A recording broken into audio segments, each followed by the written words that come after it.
چین ولې او څنګه د افغانستان په زیان اعلان وکړ؟ چین ولې خپل اتباع له افغانستانه باسي؟ ملګرو که تاسو هم غواړئ په پوره جزئیاتو پوه شئ ویډیو تر اخره وګورئ او زموږ پښتو پلس چینل هم سبسکرایب کړئ. پښتو پلس تل ستاسو په چوپړ کې. چین له خپلو وګړو وغوښتل چې ژر تر ژره له افغانستانه ووځي. کابل کې پر یوه میلمستون د داعش د برید په پایله کې د 15 چیني وګړو له ټپي کېدو وروسته د دغه هیواد د بهرنیو چارو وزارت له خپلو وګړو غوښتي چې ژر تر ژره له افغانستانه ووځي.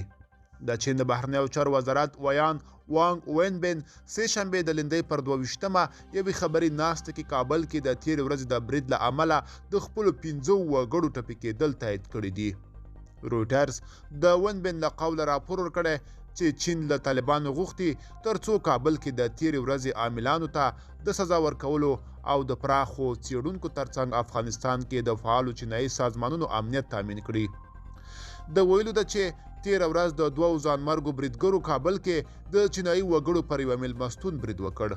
د داعش خراسان ډلې د دغه برید مسؤلیت پر غاړه اخیستی دی. ملګرو دا به زموږ چمتو شوی ویډیو د لا ښکلې ویډیوګانو لپاره موږ سره پاتې شئ. تر بیا ښه وخت.